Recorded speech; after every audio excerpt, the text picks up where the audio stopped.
Hello అండి. Welcome back to Geetha Smart World. ఈరోజు వీడియోలో కార్డ్‌బోర్డు, తర్వాత కుంకుడు గింజలు, సపోటా గింజలండి.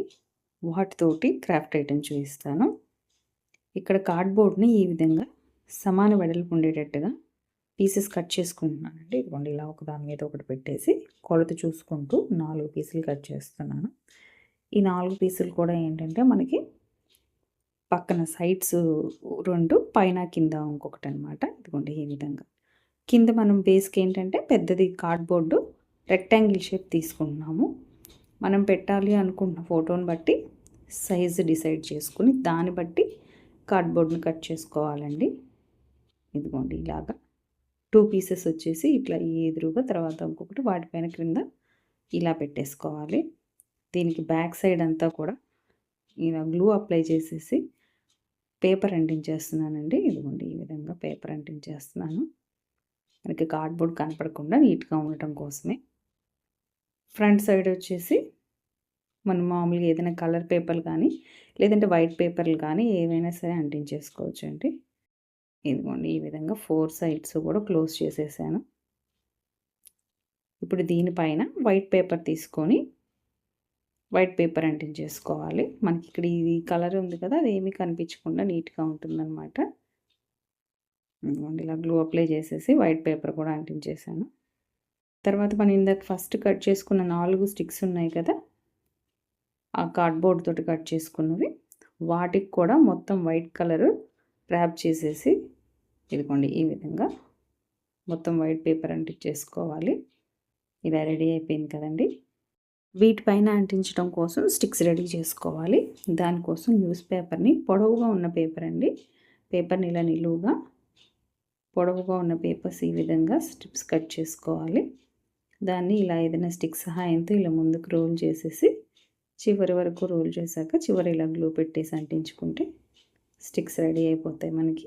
ఈ విధంగా స్టిక్స్ రెడీ చేసుకున్న తర్వాత ఇదిగోండి ఇలాగ గ్లూ అప్లై చేసి దీనికి ఒకదాని పక్కన ఒకటి ఈ విధంగా పేర్చుకుంటూ నీట్గా గ్యాపులు లేకుండా స్టిక్స్ అన్నిటిని ఒకదాని పక్కన ఒకటి అంటించుకోవాలండి.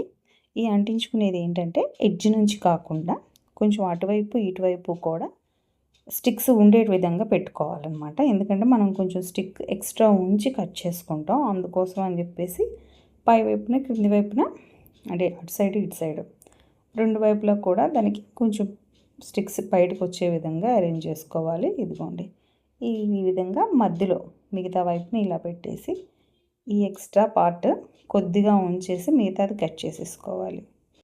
ఇదిగోండి మొత్తం రెడీ అయిపోయింది. కొద్దిగా ఆరితే చక్కగా అతుక్కుంటుందండి. ఇదిగోండి ఈ విధంగా రెడీ అయిన తర్వాత దీనికి మనం ఇష్టం వచ్చిన కలర్ వేసుకోవచ్చు. ఇక్కడ నేను ప్యారెట్ గ్రీన్ కలర్ వేసాను. ఈ రెడీ అయిపోయిన దాన్ని ఇదిగోండి ఇలా అంటించుకోవాల్సి ఉంటుంది. దానికన్నా ముందు పైన మనం కట్ చేసుకోవాల్సి ఉంటుంది అనమాట. ఇదిగోండి ఈ మూల వైపున ఇలాగా కొంత కొలత పెట్టుకొని క్రాస్గా కట్ చేసుకోవాల్సి ఉంటుంది.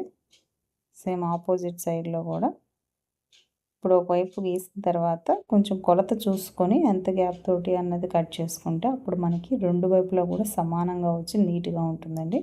అందుకోసం అని చెప్పి కొలుచుకొని ఇలా డ్రా చేసుకోవాలి. ఒకవైపు ఏదైనా రఫ్గా పెట్టుకున్నా ఇంకొక వైపుకి వచ్చేటప్పటికి మాత్రం దాని కొలత ఎంత ఉందో చూసుకొని దాని ప్రకారమే ఇటువైపు కూడా కట్ చేసుకుంటే 2 వైపులా సమానంగా ఉండి నీట్గా ఉంటుంది. ఇదిగోండి ఇప్పుడు ఈ విధంగా కింద వైపు గ్లూ పెట్టేసి హాట్ గ్లూ పెట్టేసి అంటిస్తున్నానండి. అయితే హాట్ గ్లూ ఏంటంటే మనకి 3 వైపులు మాత్రమే గ్లూ పెట్టుకోవాలి. ఒకవైపు వదిలేసేయాలండి, గ్యాప్ ఉండాలి. 3 సైడ్స్ మాత్రమే ఇలా గ్లూ పెట్టి అంటించుకోవాలి. అయితే ఆ గ్లూ కూడా ఏంటంటే ఈ స్ట్రిప్స్కి అంచులకు పోసుకోవాలండి. ఈ హాట్ గ్లూ గమ్ అనేది అంచులకు పెట్టుకోవాలి. లేదు కొంచెం మధ్యలో వరకు వచ్చినా పర్లేదు కానీ చివరి దాకా రాకూడదు. ఎందుకంటే మనం లోపల పెట్టే ఫోటో ఫ్రేము ఫ్రీగా మూవ్ అవ్వాలి కాబట్టి ఇదిగోండి ఒకవైపు వచ్చేసి ఖాళీగా వదిలేసేయాలన్నమాట. గ్లూ ఏం పెట్టకూడదు. మిగతా 3 వైపులే గమ్ ఉండాలి. తర్వాత ఇదిగోండి ఇలాగా చిన్న పేపర్ తీసుకొని వీటిని పేపర్ రోల్ చేసుకొని స్టిక్స్ రెడీ చేసుకుంటున్నాను. ఇవి వచ్చేసి చిన్న స్టిక్సేనండి, పెద్ద స్టిక్స్ అవసరం పడదు. మనకి ఏంటంటే పైన ఇల్లు షేప్లో మనం ఇప్పుడు ఇది ఇల్లు షేప్లో ఉన్న ఫోటో ఫ్రేమ్ రెడీ చేస్తున్నాం అనమాట. ఈ పైన ఉన్నది కదా, ఇక్కడ వీటికి ఏంటంటే ఈ పొడవు స్టిక్స్ కాకుండా చిన్న సైజు స్టిక్స్ సరిపోతాయి. గ్లూ అప్లై చేసేసి ఈ విధంగా ఒకవైపు నుంచి పెట్టుకుంటూ వచ్చేసి ఆపోజిట్ సైడ్లో మళ్ళీ ఇంకొక డైరెక్షన్లో పెట్టుకుంటూ రావాలి. దానికన్నా ముందు ఇదిగోండి ఇదంతా కూడా సమానంగా ఉండే విధంగా కట్ చేసుకోవాలి. ఆరిన తర్వాత కట్ చేస్తే నీట్గా కదలకుండా ఉంటుందండి. గమ్ పెట్టిన వెంటనే కట్ చేసేయాలని చూస్తే కదిలిపోతాయి పేపర్ స్టిక్స్ కదిలిపోతాయి. అందుకని ఆరిన తర్వాత కట్ చేసుకుంటేనే నీట్గా ఉంటుంది.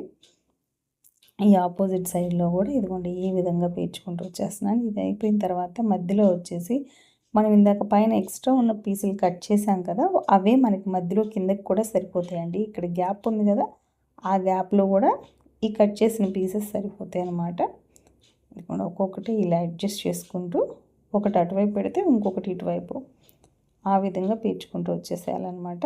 ఇదిగోండి మొత్తం రెడీ అయిపోయింది. ఇప్పుడు దీనికి పై వైపున వచ్చేసి ఈ విధంగా రెడ్ కలర్ వేసుకున్నాను. ఆరిపోయిన తర్వాత ఇప్పుడు దీనిపైన పిస్తా షెల్స్ తోటి ఇదిగోండి ఈ విధంగా ఆకులు మాదిరిగా ఈ విధంగా పెట్టుకోవాలన్నమాట. ఒక డిజైన్ లాగా చక్కగా ఆకులు లాగా పెట్టుకోవాలి. ఇవి ఫెవికాల్ పెడితే టైం పడుతుందండి. హార్డ్ గ్లూతో అయితే ఫాస్ట్గా అంటేస్తాయి. ఎలా అయినా పెట్టుకోవచ్చు మన ఇష్టం. ఇప్పుడు దీనిపైన కుంకుడు గింజలండి, కుంకుడు విత్తనాలు ఉంటాయి కదా, సోప్నట్ సీడ్స్, అవి తీసుకుంటున్నాను నేను. వాటిని ఇదిగోండి ఈ విధంగా పైన రెడీ చేసిన పువ్వు మధ్యలో, తర్వాత అంచుకి ఇలా ఒకదాని పక్కన ఒకటి ఇలా పెట్టుకుంటూ వచ్చేస్తున్నాను. హార్డ్ గ్లూ యూస్ చేస్తున్నానండి. తర్వాత వచ్చేసి ఇక్కడ కలరు ఇది సిల్వర్ కలర్ అనమాట. దాన్ని కొంచెం వేలికి తీసుకొని ఈ విధంగా ఎక్కడైతే కుంకుడు విత్తనాలు పెట్టామో దానిపైన ఇదిగోండి ఇలాగ జస్ట్ రబ్ చేస్తున్నట్టుగా, అంటే ఆ విత్తనాలు బ్లాక్ షేడ్లో ఉండి కూడా అది సిల్వర్ కలర్ ఉండటం వల్ల షైన్ అవుతూ కనబడతాయి. అందుకోసం అని చెప్పి అలా ఫింగర్ తోటి ఆ విధంగా రుద్దితే నీట్గా వస్తుంది. తర్వాత డార్క్ గ్రీన్ కలర్ తీసుకొని పిస్తా షెల్స్ చుట్టూతో కూడా గీస్తున్నానండి. అప్పుడు అవి ఏంటంటే కొంచెం డార్క్గా అనిపిస్తాయి అనమాట, హైలైట్ అవుతూ ఉంటాయి. తర్వాత ఇవి వచ్చేసి సీతాఫలం విత్తనాలండి. వాటిని కూడా ఇలాగ కుంకుడు విత్తనాలు మధ్యలో పెట్టిన వాటి చుట్టూతో ఆ గింజల చుట్టూ ఇలా ఈ పొడవుగా ఉన్న సీతాఫలం విత్తనాలు పెట్టేసుకున్నాను. తర్వాత మధ్యలో మనం రెడీ చేసిన పిస్తా షెల్స్కి మధ్యలో కూడా ఈ విధంగా చిన్న చిన్న విత్తనాలని ఇలా పెట్టేసేసి కలర్స్ వేసేసుకోవటమేనండి. బ్యాక్ సైడ్ వచ్చేసి ఇలా తాడు కానీ ఏదైనా ఊలేంది కానీ ఏదో ఒకటి హ్యాంగ్ చేసుకోవడానికి మనం ఈ విధంగా ఒకటి పేస్ట్ చేసుకోవాలి. ఆరిపోయిన తర్వాత ఇదిగోండి ఈ విధంగా ఉంటుంది.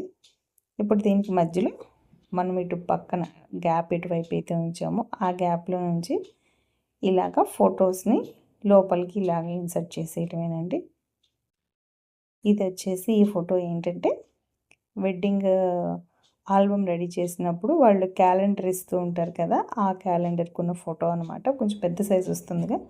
క్యాలెండర్ ఇయర్ దాటిపోయిన తర్వాత అది కట్ చేసేసి ఫొటోస్ని మాత్రమే యూజ్ చేద్దామని చెప్పేసి ఆ ఫోటోని కట్ చేసి దాన్ని ఈ విధంగా రెడీ చేశాను. ఇదిగోండి చాలా అందంగా ఉంది కదా. మీరు కూడా అలా ఏమన్నా ఫొటోస్ పెద్దవి కానీ చిన్నవి కానీ ఉంటే ఈ విధంగా పేపరు అట్ట ముక్కలు తర్వాత ఏమైనా గింజలతోటి రెడీ చేసుకోవచ్చండి సింపుల్గా. మీకు కనుక ఈ వీడియో నచ్చినట్టయితే తప్పకుండా లైక్ చేయండి, షేర్ చేయండి. కొత్తగా ఛానల్ని చూస్తూ ఇంకా సబ్స్క్రైబ్ చేసుకొని వారు ఎవరైనా ఉంటే ఛానల్ని సబ్స్క్రైబ్ చేసుకోవడం మాత్రం మర్చిపోవద్దండి. Thanks for watching.